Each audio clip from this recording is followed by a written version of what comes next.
De leer los puntos de la propuesta surgen muchas interrogantes. Yo quisiera hacer una pregunta general. Para mí hay una serie de razones de preocupación reciente con el papel que viene jugando la Comisión Nacional de Derechos Humanos, que sin duda debiera ser de la propia Comisión un referente, debe de ser un referente, pues del grado de consolidación de la democracia y de la impartición de justicia en el país. Sin embargo, la percepción que yo tengo, y parece que la comparten alguien más, es que la Comisión Nacional ha perdido liderazgo, que ha habido una caída en su proactividad en defensa de los derechos humanos y cumplir con el papel que tiene asignado en la ley y en la propia Constitución.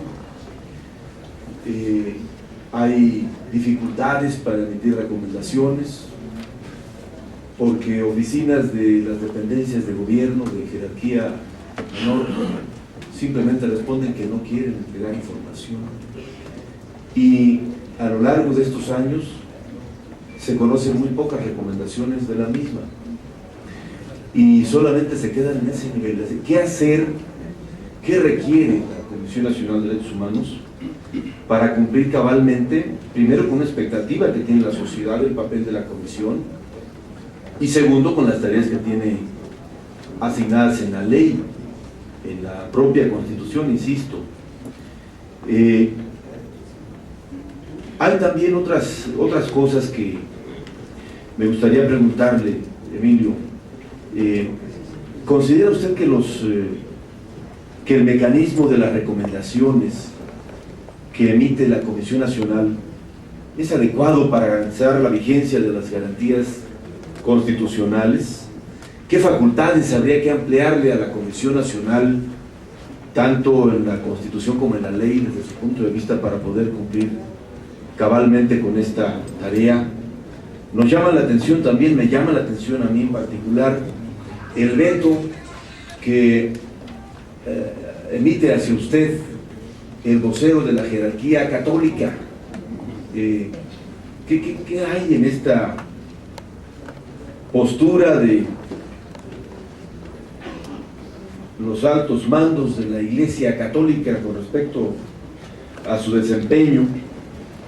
Y ojalá pudiera brevemente platicarnos qué pasó, cuál fue el procedimiento que se siguió en el caso de la tragedia lamentable de los linchamientos de Tláhuac. ¿Qué pasó con este asunto tan dramático para la sociedad mexicana, por supuesto, para los familiares?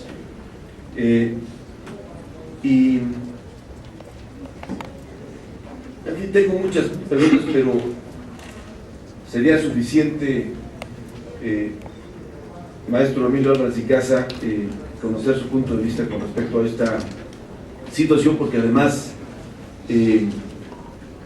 pareciera ser que hay también una percepción que se generaliza de pensar que la Comisión Nacional de los Derechos Humanos y las comisiones estatales se han convertido en defensores de ilícitos y de delincuentes.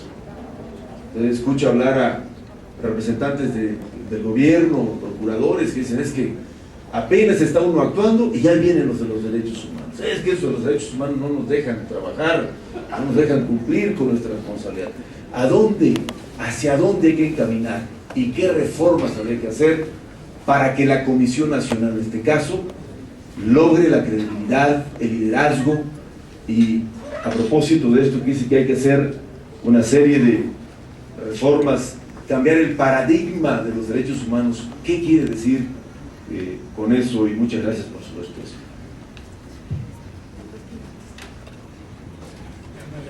Gracias, presidente. Con mucho gusto, senador Álvarez. Me parece que necesariamente tenemos que hacer uso de todos los instrumentos que le da la ley a la CNDH. La recomendación es solo uno de ellos. Y en términos de lo que eso significa, tiene como el centro un sistema no jurisdiccional. El imaginario colectivo es que las comisiones hacen recomendaciones, como no son coercitivas y luego no las aceptan, entonces ¿para qué sirven? Y eso refuerza un imaginario justamente que es muy riesgoso y peligroso. Y eso requiere entonces justamente este paradigma de, con una visión de Estado, generar las condiciones de una transformación en materia de defensa y educación que ayude a incrementar la calidad de la democracia. ¿Para qué? Pues para que en lo concreto la gente tenga noción de lo que significan los derechos humanos. La gente cuando acude a una comisión no acude para decir, hombre, me han violado el octavo constitucional. Eventualmente solo alguna persona. Vienen con un conocimiento de un problema, que tuvieron a mi hijo, no me recibe, no me responde, y es ahí donde es la labor de las comisiones acompañar. Creería con toda claridad que hay una serie de mecanismos que tendrían que reformarse para que haya costo a la desatención. Por ejemplo, en el ámbito del acceso a la información, ya se han hecho una serie de modificaciones legislativas para que aquellos servidores públicos que no contesten ya tienen un tipo de sanción. Eso podría ser una de las atribuciones que podría incorporarse. También me parece que es indispensable generar estas condiciones que ayude de manera eficaz con los informes especiales y con el debate de la política pública. Ahí creo que hay una de las anclas principales. Menciona usted el veto, mencionó el vocero. Yo lo que le diría con mucha claridad, mire, yo respeto absolutamente la opinión de los ministros de culto de cualquier iglesia, y esa es justamente la función de un hombre de Estado, respetar las opiniones de todos, incluidos de los que no tienen opinión. Y justamente en ese ánimo pone un buen ejemplo de lo que no debe ser la intervención de los poderes fácticos, justamente en ese ánimo de una regla de una institución de Estado. Y justamente en ese particular yo manifiesto que la regla de juego que nos hemos dado en un Estado laico es un Estado fundado en el respeto de las libertades. Esa es la regla de juego del Estado. Yo manifiesto mi más absoluto respeto a este ministro de culto y a cualquier otro, porque ese es el marco de relación en un Estado democrático de derecho. También diría, usted menciona el caso de Tláhuac, la CDHDF inició una queja de oficio, empezamos las investigaciones y esa queja fue atraída por la Comisión Nacional de los Derechos Humanos.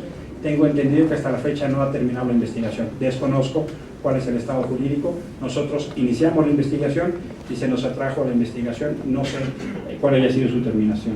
Y en lo que usted se refiere a esta percepción, hay que hacerse cargo de esta percepción, pero en mi entendimiento de las cosas es una perversión, porque esencialmente el emisario más poderoso de ese mensaje tiene que ver con servidores públicos que por incapacidad, complicidad y corrupción son los voceros. Yo he hecho el ejercicio en muy frecuentes ocasiones, le pregunto a la gente, ¿me puede dar usted un ejemplo? Y 9 de cada 10 casos no me dan un nombre. Es esa percepción que hay que atender. Y justamente diría, hay 3 reglas. Primero decía, el Estado sí tiene una deuda con las víctimas, y eso hay que reconocerlo y subrayarlo. Segundo, lo que no podemos aceptar es que el Estado cometa delitos para combater el delito, porque entonces ¿quién es más delincuente? ¿El que tiene placa o el que no tiene placa? Y la tercera, el tema de la justicia.